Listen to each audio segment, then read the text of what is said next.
الحمد للہ رب العالمین والصلاة والسلام علی سید الانبیاء والمرسلین اما بعد فاعوذ باللہ من الشیطان الرجیم بسم اللہ الرحمن الرحیم۔ آج ہم تفسیر قرآن خزائن العرفان میں سورہ بقرہ کی آیت نمبر 17 کے ترجمہ قرآن کنز الایمان شریف سے سبق کا آغاز کریں گے۔ پوری توجہ کے ساتھ سبق کو سماعت فرمائیں اور اس کی خوب برکتیں پائیں۔ ہم صرف ترجمہ کنز الایمان اور تفسیر خزائن العرفان ہی پڑھیں گے، تو ان کو ملا کر پڑھیں گے۔ ترجمہ اور تفسیر مکس، جو صرف آڈیو سن رہے ہیں ان کی توجہ کے لیے کہ یہ صرف ترجمہ نہیں ہے بلکہ ترجمہ اور تفسیر مکس ہے۔ ان کی کہاوت اس کی طرح ہے جس نے آگ روشن کی تو جب اس سے آس پاس سب جگمگا اٹھا، اللہ ان کا نور لے گیا اور انہیں اندھیریوں میں چھوڑ دیا کہ کچھ نہیں سوجھتا۔ تفسیر ہے، یہ ان کی مثال ہے جنہیں اللہ تعالیٰ نے کچھ ہدایت دی یا اس پر قدرت بخشی، پھر انہوں نے اس کو ضائع کر دیا اور ابدی دولت کو حاصل نہ کیا۔ ان کا مال حسرت و افسوس اور حیرت و خوف ہے۔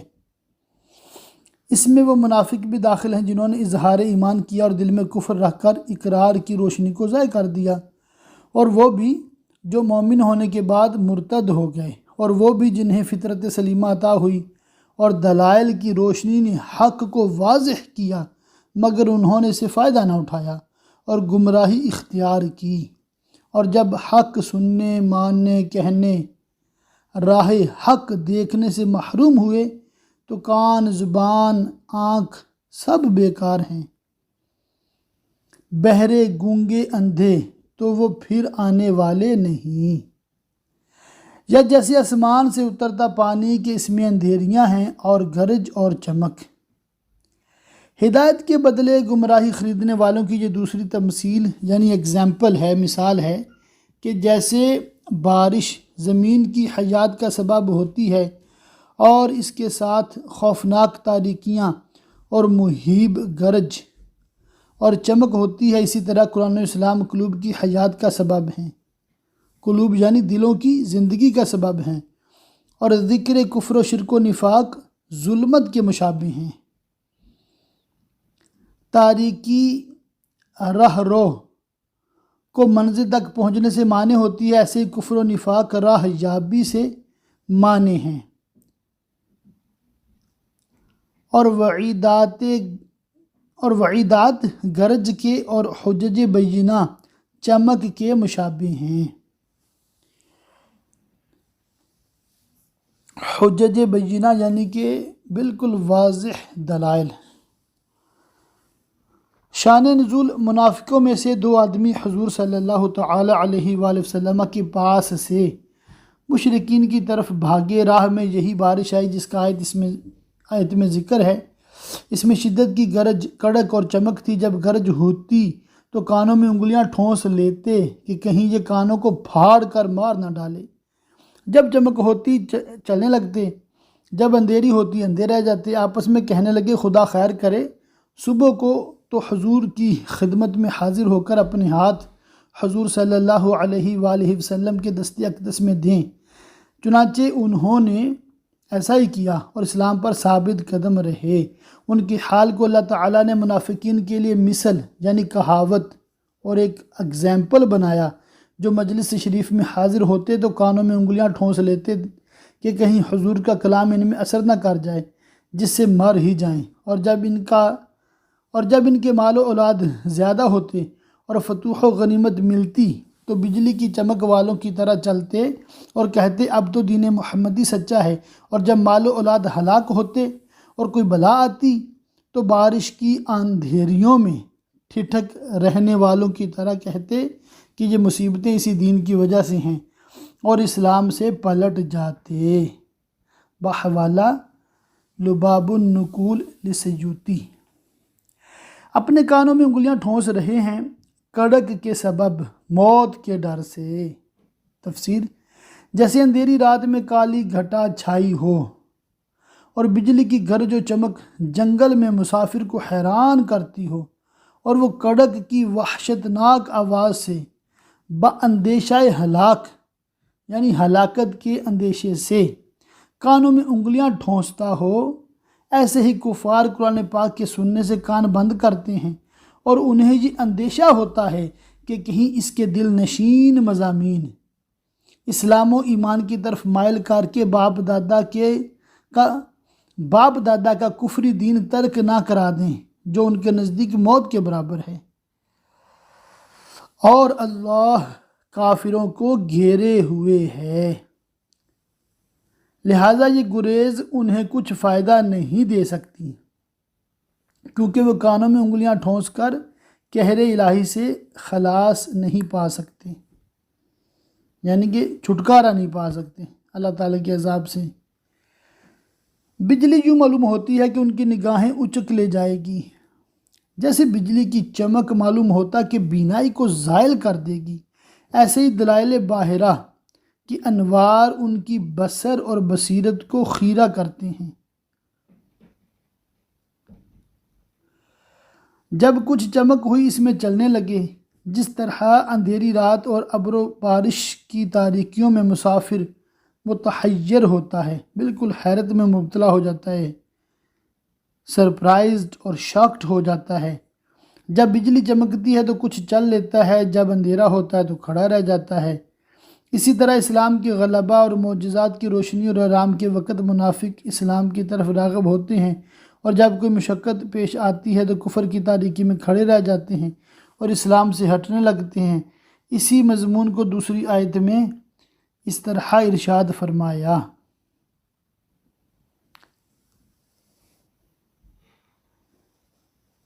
اور جب اندھیرا ہوا کھڑے رہ گئے، اور اللہ چاہتا تو ان کے کان اور آنکھیں لے جاتا، یعنی اگرچہ منافقین کا طرز عمل اس کا مقتضی تھا، مگر اللہ تعالیٰ نے ان کے سمع و بصر کو باطل نہ کیا۔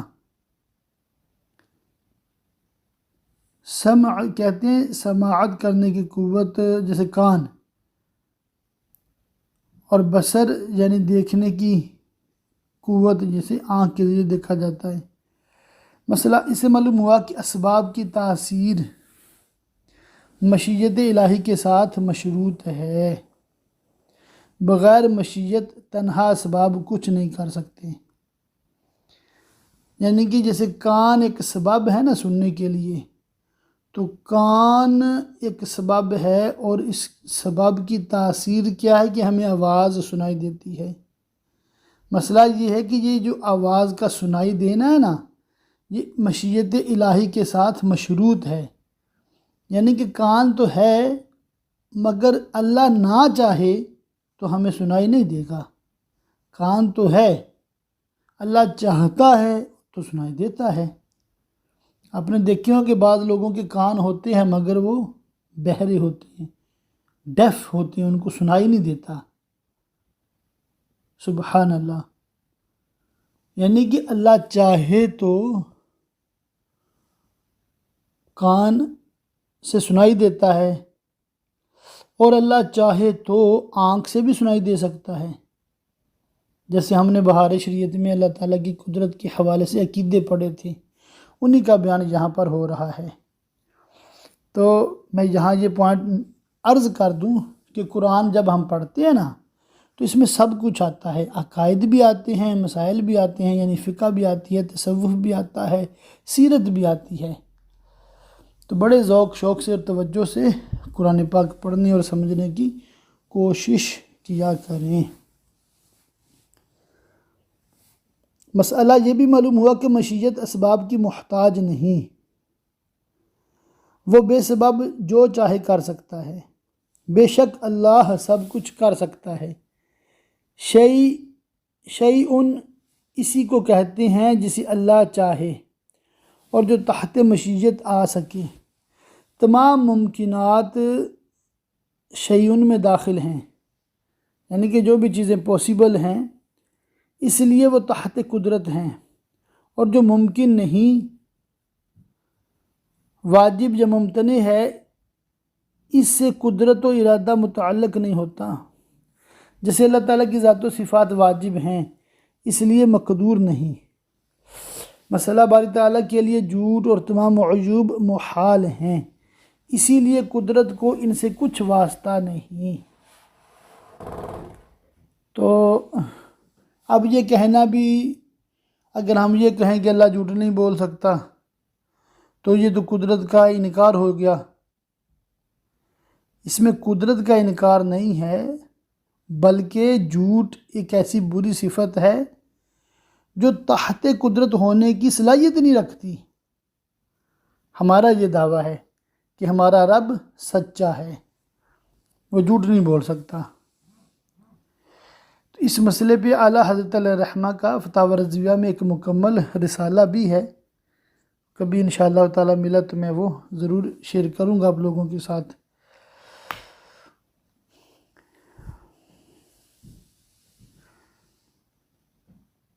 اے لوگو، اول سورہ میں کچھ بتایا گیا کہ یہ کتاب متقین کی ہدایت کے لیے نازل ہوئی، پھر متقین کے اوصاف کا ذکر فرمایا، اس کے بعد اس سے منحرف یعنی کہ پھرنے والے فرقوں کا اور ان کے احوال کا ذکر فرمایا کہ سعادت مند انسان ہدایت و تقوی کی طرف راغب ہو اور نافرمانی بغاوت سے بچے۔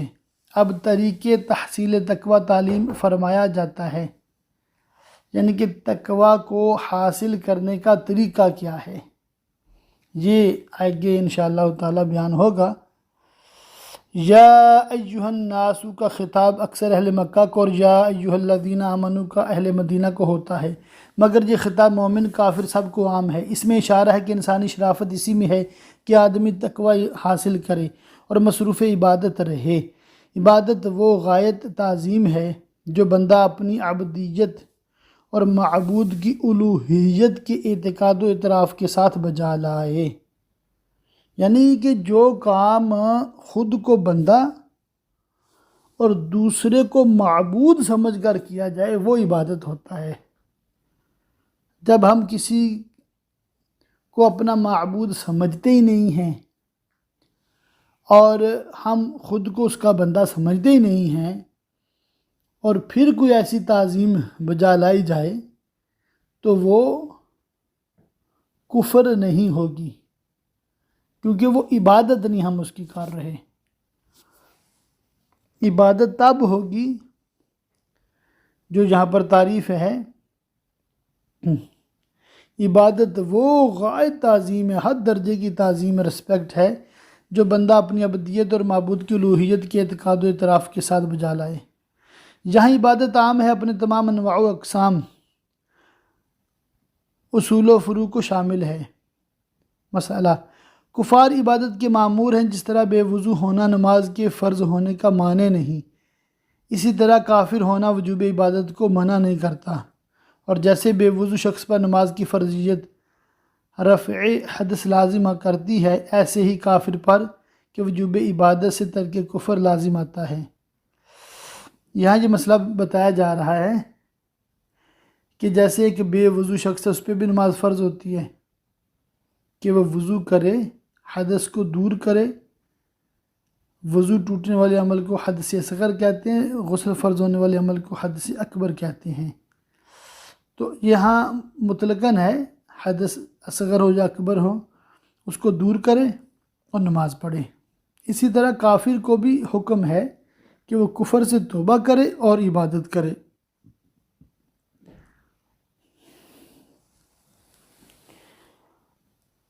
اپنے رب کو پوجو جس نے تمہیں اور تم سے اگلوں کو پیدا کیا، یہ امید کرتے ہوئے کہ تمہیں پرہیزگاری ملے۔ اس سے معلوم ہوا کہ عبادت کا فائدہ عابد ہی کو ملتا ہے۔ اللہ تعالیٰ اس سے پاک ہے کہ اس کو عبادت یا اور کسی چیز سے نفع حاصل ہو۔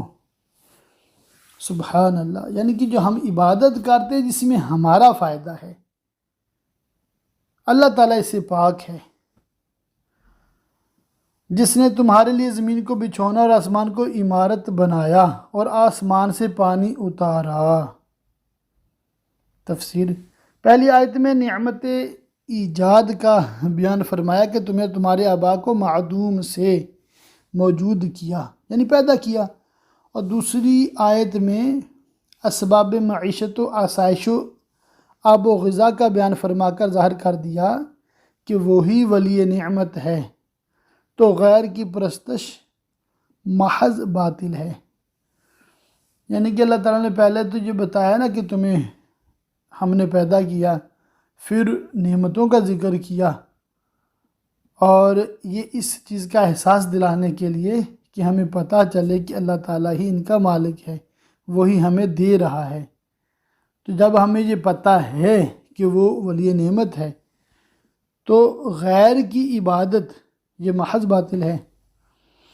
تو اس سے کچھ پھل نکالے تمہارے کھانے کو تو اللہ کے لیے جان بوجھ کر برابر والے نہ ٹھہراؤ۔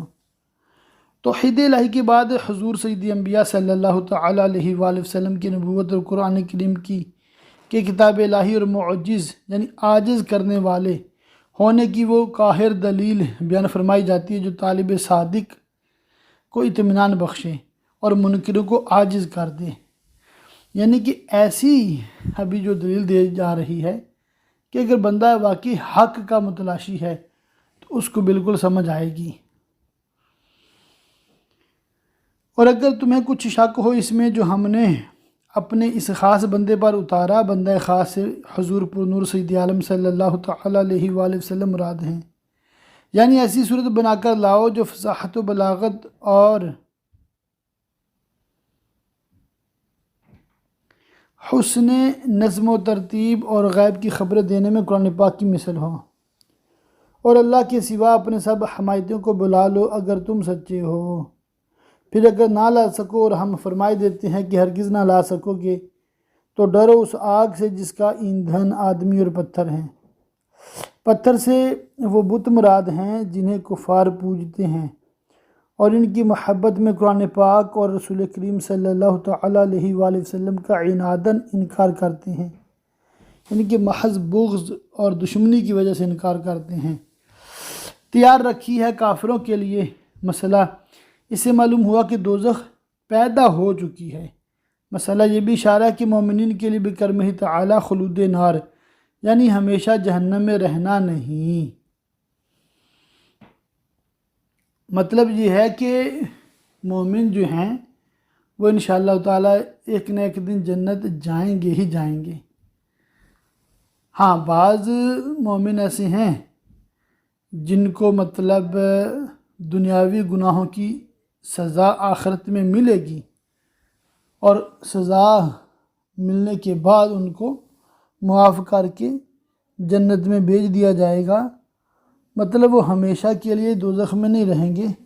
جس کا خاتمہ بالخیر ایمان پر ہوا وہ یا تو اللہ کی رحمت سے بغیر حساب کی جنت میں چلا جائے گا، یا پھر جو اس کو سزا ہے وہ کاٹ کر پھر آگے وہ جنت میں ہمیشہ ہمیشہ کے لیے داخل کر دیا جائے گا۔ اور خوشخبری دے انہیں جو ایمان لائے اور اچھے کام کیے کہ ان کے لیے باغ ہیں جن کے نیچے نہریں رواں۔ سنت الہیہ کی کتاب میں ترہیب یعنی ڈرانے کے ساتھ ترغیب ذکر فرماتا ہے، اسی لیے کفار اور ان کے اعمال و عذاب کے ذکر کے بعد مؤمنین اور ان کے اعمال کا ذکر فرمایا اور انہیں جنت کی بشارت دی۔ صالحات یعنی نیکیاں وہ عمل ہیں جو شرعاً اچھے ہوں اور ان میں فرائض و نوافل سب داخل ہیں۔ بحوالہ جلالین شریفین۔ مسئلہ عمل صالح کا ایمان پر عطف دلیل ہے اس کی کہ عمل جزو ایمان نہیں۔ یہ علماء کی بحث ہے، بعض کہتے ہیں کہ عمل جزو ایمان ہے، بعض کہتے ہیں نہیں ہے۔ ایک صرف سمجھانے کے لیے کہ جیسے صحابہ کرام علیہم رضوان میں سے بعض صحابہ ایسے ہیں جو فرماتے تھے کہ بے نمازی جو ہے نا وہ کافر ہے۔ جی ہاں ان کا فتویٰ تھا بعض صحابہ کا، مگر میجورٹی یہ فرماتی ہے کہ کافر نہیں ہے، گناہ گار ہے۔ تو ہمارا مطلب انہی سے ملتا جلتا موقف ہے کہ جو اعمال ہیں وہ ایمان کا حصہ نہیں ہیں۔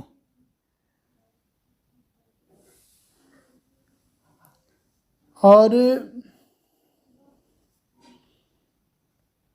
مسئلہ یہ بشارت مومنین صالحین کے لیے بلا قید ہے، اور گناہ گاروں کو جو بشارت دی گئی ہے وہ مقید بمشیت الہی ہے کہ چاہے ازراہ کرم معاف فرمائے، چاہے گناہوں کی سزا دے کر جنت عطا کرے۔ بحوالہ مدارک التنزیل، یہ بھی تفسیر کی کتاب ہے۔ جب انہیں ان باغوں سے کوئی پھل کھانے کو دیا جائے گا، سورت دے کر کہیں گے یہ تو وہی رزق ہے جو ہمیں پہلے ملا تھا۔ جنت کے پھل باہم مشابہ ہوں گے اور ذائقے ان کے جدا جدا، اس لیے جنتی کہیں گے کہ یہی پھل تو ہمیں پہلے مل چکا ہے، مگر کھانے سے نئی لذت پائیں گے تو ان کا لطف بہت زیادہ ہو جائے گا۔ اور وہ صورت میں ملتا جلتا انہیں دیا گیا، اور ان کے لیے ان باغوں میں ستھری بیبیاں ہیں۔ جنتی بیبیاں خواہ حوریں ہوں یا اور سے مراد یہاں دنیاوی عورتیں جو ہیں، جو مسلمان مومن عورتیں ہیں، وہ جنت میں جائیں گی۔ تو حور ہو یا جنتی عورت ہو، سب زنان عوارض یعنی حیض و نفاس وغیرہ سے اور تمام ناپاکیوں اور گندگیوں سے مبرہ ہوں گی، پاک ہوں گی۔ نہ جسم پر میل ہوگا، نہ بول و براز، یعنی کہ پیشاب اور پاخانہ بھی نہیں ہوگا۔ اس کے ساتھ ہی وہ بد مزاجی اور بد خلقی سے بھی پاک ہوں گی، اور بہت ہی ویل مینرڈ اور خوش اخلاق ہوں گی۔ بحوالہ مدارک اور خازن، اور وہ ان میں ہمیشہ رہیں گے، یعنی اہل جنت نہ کبھی فنا ہوں گے، نہ جنت سے نکالے جائیں گے۔ مسئلہ سے معلوم ہوا کہ جنت اور اہل جنت کے لیے فنا نہیں۔ سبحان اللہ، یعنی کہ جنت اللہ کی رحمت سے انشاءاللہ تعالی ہم سب جائیں گے، تو اس میں جب انٹر ہو جائیں گے نا جنت میں، تو اب مزے ہی مزے، مزے ہی مزے، اب کوئی ٹینشن نہیں ہوگی۔ ایک تو کوئی ٹینشن نہیں ہوگی، اور دوسرا موت کا بھی ڈر نہیں ہوگا۔ موت نہیں ہوگی، پھر کبھی بھی موت نہیں ہوگی۔ اللہ اللہ، ہے نا مزے؟ سوچ کے مزہ آ رہا ہے نا؟ اللہ تعالی ہم سب کو نصیب کرے۔ سبحان اللہ۔ صلی اللہ تعالی علیہ وآلہ وصحبہ وبارک وسلم۔ بے شک اللہ اس سے حیا نہیں فرماتا کہ مثال سمجھانے کو کیسی ہی چیز کا ذکر فرمائے، مچھر ہو یا اسے بڑھ کر۔ شان نزول، جب اللہ تعالیٰ نے آیا مَثَلُهُمْ كَمَثَلِ الَّذِي اسْتَوْقَدَ اور آیا او کَصَیِّب میں منافقوں کی دو مثالیں بیان فرمائی، تو منافقوں نے یہ اعتراض کیا کہ اللہ تعالیٰ اس سے بالا تر ہے کہ ایسی مثالیں بیان فرمائے۔ اس کے رد میں یہ آیت نازل ہوئی۔ تو وہ جو ایمان لائے وہ تو جانتے ہیں کہ یہ ان کے رب کی طرف سے حق ہے۔ تفسیر، چونکہ مثالوں کا بیان مقتضائے حکمت کا تقاضا ہے، ڈیمانڈ ہے، اور مضمون کو دل نشین کرنے والا ہوتا ہے، یعنی کہ جب ایگزامپلز دی جاتی ہیں نا تو مسئلہ سمجھ میں آتا ہے، اور فصحائے عرب کا دستور ہے، اس لیے اس پر اعتراض غلط اور بے جا ہے، اور بیان امثلہ حق ہے۔ امثلہ یعنی ایگزامپلز کو بیان کرنا یہ بالکل حق ہے۔ رہے کافر، وہ کہتے ہیں ایسی کہاوت میں اللہ کا کیا مقصود ہے؟ اللہ بہتیروں کو اس سے گمراہ کرتا ہے۔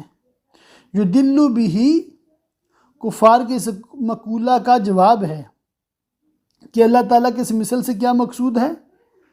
اور اما الذین آمنوا اور اما الذین کفروا، یہ دو جملے اوپر ارشاد ہوئے، ان کی تفسیر ہے کہ اس مثل سے بہتوں کو یعنی بہت ساروں کو گمراہ کرتا ہے، ان کی عقلوں پر جہل نے غلبہ کیا ہے، جہالت نے غلبہ کیا ہے، اور جن کی عادت مکابرہ یعنی تکبر کرنا و عناد ہے اور دشمنی کرنا ہے، اور جو امر حق اور کھلی حکمت کے انکار و مخالفت کے خوگر ہیں، یعنی کہ ان کو اچھی بات اچھی لگتی نہیں ہے، اور باوجود ہے کہ یہ مثل نہایت ہی برمحل ہے، یعنی کہ جو اللہ پاک نے مثال دی ہے بالکل موقع کی مناسبت ہے، پھر بھی انکار کرتے ہیں، اور اسے اللہ تعالیٰ بہتوں کو یعنی بہت ساروں کو ہدایت فرماتا ہے۔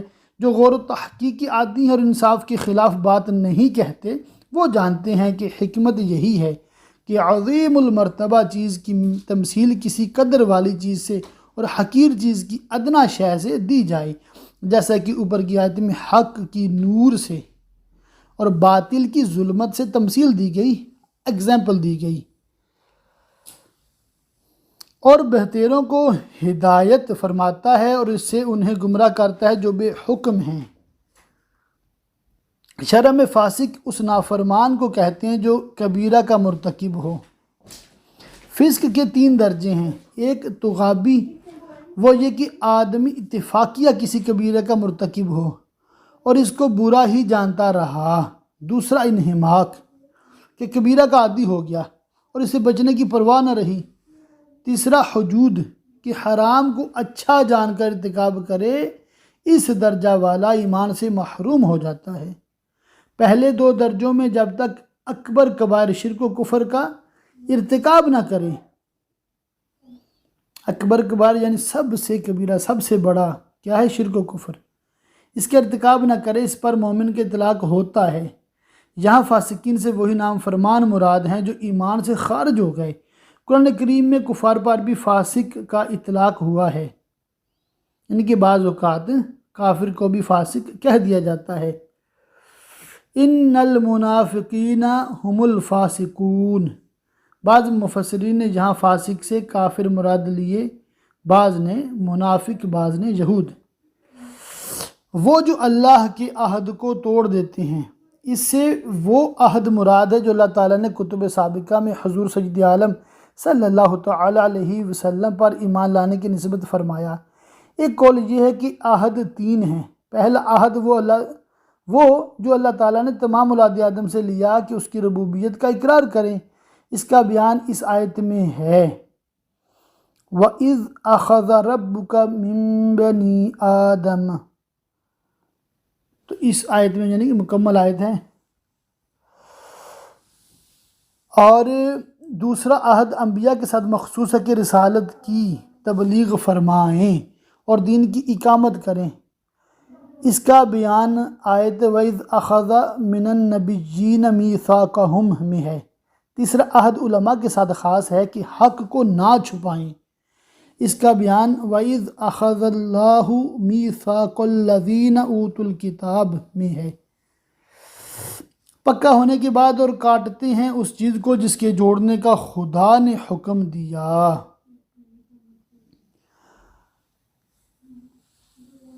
اور پکا ہونے کے بعد اور کاٹتے ہیں اس چیز کو جس کے جوڑنے کا خدا نے حکم دیا ہے اور زمین میں فساد پھیلاتے ہیں۔ رشتہ و قرابت کے تعلقات، مسلمانوں کی دوستی و محبت، تمام انبیاء کا ماننا، کتب الہی کی تصدیق، حق پر جمع ہونا، یہ وہ چیزیں ہیں جن کے ملانے کا حکم فرمایا گیا۔ ان میں قطع کرنا، بعض کو بعض سے ناحق جدا کرنا، تفرقوں کی بنا ڈالنا ممنوع فرمایا گیا، وہی نقصان میں ہیں۔ یہاں ہم درس قرآن کا آج کا مکمل کرتے ہیں، تکمیل کرتے ہیں۔ اللہ تعالی ہم سب کو قرآن پاک کا درست فہم عطا فرمائے۔ آج الحمدللہ ہم نے آیت نمبر 17 سے لے کر 27 تک 10 آیات بینات کی تلاوت، یعنی کہ کنز الایمان شریف اور خزائن العرفان شریف پڑھنے کی، سننے کی سعادت حاصل کی، اور ضمناً کچھ عقائد کا بھی بیان ہوا، اور الحمدللہ رب العالمین اس کا تو یعنی کہ تفسیر خزائن العرفان کا ایک ایک لفظ یاد رکھنے کے قابل حفظ ہے، اور اس کو یاد رکھا بھی جائے، اور اس کا ایک طریقہ یہ بھی ہے کہ بار بار پڑھا جائے۔ جیسا کہ میں نے عرض کیا ہے، تمام ہی اسٹوڈنٹس ایک بار اس کو سنا کریں، ساتھ ساتھ دیکھا کریں لکھا ہوا، اور پھر پڑھ کر ریکارڈ کر کے سبق بھیجا کریں۔ اللہ تعالی ہم سب کو خوش دلی کے ساتھ اس عالم کورس اردو میں شریک رہنے کی توفیق عطا فرمائے اور پایہ تکمیل تک پہنچانے کی توفیق عطا فرمائے، آمین۔